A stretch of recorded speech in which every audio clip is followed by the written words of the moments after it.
जय श्री कृष्णा, राधे राधे। आज माघ महात्म के 11वें अध्याय का श्रवण करेंगे।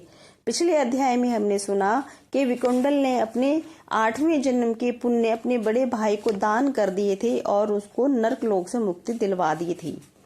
आगे की कथा इस प्रकार से है। इतनी कथा सुनकर महाराज दिलीप ने महर्षि वशिष्ठ से पूछा, हे महर्षि, माघ मास के स्नान में ऐसी कौन सी अद्भुत पुण्य शक्ति है जिसके प्रभाव के फल स्वरूप विकुंडल को स्वर्ग प्राप्त हो गया तथा उसका बड़ा भाई भी उसकी इसी पुण्य फल को प्राप्त कर उसके साथ ही स्वर्ग गया। कृपा कर इस वृतांत को सविस्तार मुझे सुनाइए।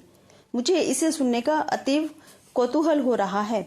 सूत जी कहने लगे, हे मुनीश्वरों, महाराज दिलीप के ऐसे वचन सुनकर महर्षि वशिष्ठ ने कहा, हे राजन, जल स्वभाव से ही पवित्र, निर्मल और जीवन शक्तिदायी है। समस्त वेदों ने जल को नारायण स्वरूप माना है। ऐसे समस्त ग्रहों में सूर्य देव सर्वोत्तम है, वैसे ही समस्त मासों में माघ मास सर्वोत्तम है। माघ मास में सूर्य के मकर राशि पर स्थित रहते समय गौ खुर जितने जल में भी स्नान करने से पापियों को स्वर्ग प्राप्त होता है। हे राजन, इसे तीनों लोकों में दुर्लभ माना गया है। यदि दरिद्रता निर्धनता से पीड़ित व्यक्ति इस योग काल में केवल 3 दिन ही नियम पूर्वक स्नान कर ले तो उसकी निर्धनता सदा सर्वदा के लिए समाप्त हो जाती है। इस काल में निर्धनों को अपनी निर्धनता नाश कामना से थोड़ा बहुत दान भी करना चाहिए। संपन्न व्यक्ति माघ मास में यदि 3 दिन ही स्नान कर ले तो उन्हें दीर्घायु प्राप्त होती है। यह माघ मास अत्यंत पवित्र तथा पुण्य फलदायी है। इसकी समस्त तिथियां पाप नाशक तथा पुण्य फलदायी हैं एवं मोक्षदायिनी है। अतः मोक्ष कामियों तथा पाप मुक्ति के इच्छुकों को सूर्योदय के पूर्व नगर से बाहर जाकर किसी तालाब, कूप, नदी, बावड़ी इत्यादि में जाकर स्नान कर भगवान का नाम जाप करना चाहिए। माघ मास के अंत में वेद पाठी ब्राह्मणों को यथाशक्ति दान कर भोजन कराना चाहिए। अपने कल्याण के लिए ब्राह्मणों को दक्षिणा देकर एकादशी व्रत के समान उद्यापन करना चाहिए।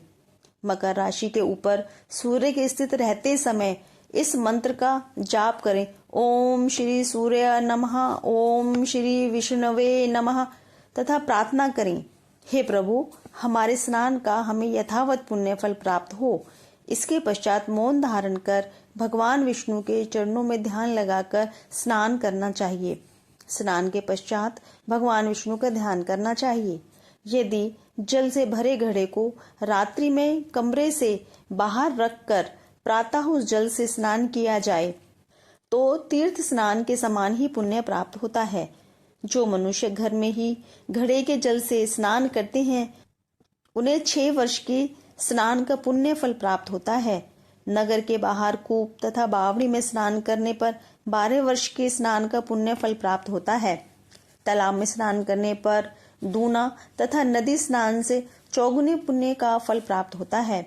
देव सरोवरों तथा महानदियों में स्नान करने से 100 गुने फल की प्राप्ति होती है तथा महानदी के संगम पर स्नान का फल 400 गुना प्राप्त होता है। हे राजन, माघ मास में गंगा स्नान करने वालों को 4 सहस्त्र वर्षों तक स्वर्ग सुख प्राप्त होता है। माघ मास में नियमित गंगा स्नान से सहस्त्र स्वर्ण मुद्राओं के प्रति दिन दान का फल प्राप्त होता है। माघ मास में गंगा स्नान का फल संगम स्नान करने पर 100 गुना बढ़ जाता है।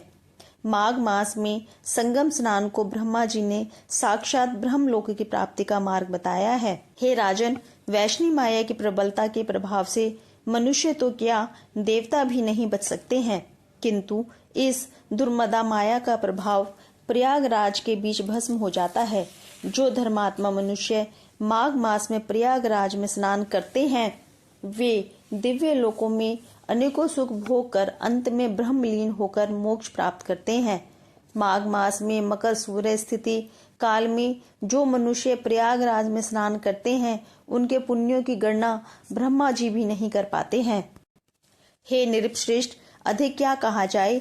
गंगा यमुना के संगम के दर्शन मात्र से मनुष्यों के अनेकों पाप नष्ट हो जाते हैं। यदि स्नान का सौभाग्य प्राप्त हो जाए तो फिर उसके पुण्य फल की गणना धर्मराज भी नहीं कर सकते हैं। हे राजन, पृथ्वी पर त्रिवेणी को ही अमृत समझना चाहिए। माघ मास इसकी मुहूर्त भर के लिए प्राप्ति तो देव दुर्लभ है।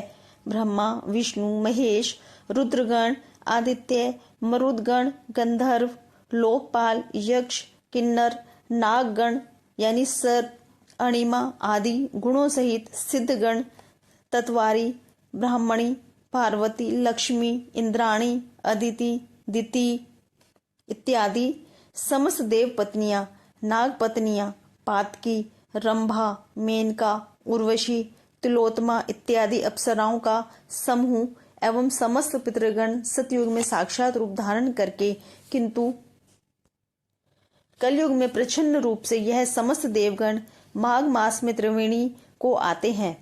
मात्र 3 दिनों के प्रयागराज स्नान का फल कांचन मालिनी ने एक राक्षस को प्रदान कर उसे पाप मुक्त कराकर स्वर्ग प्राप्त कराया था।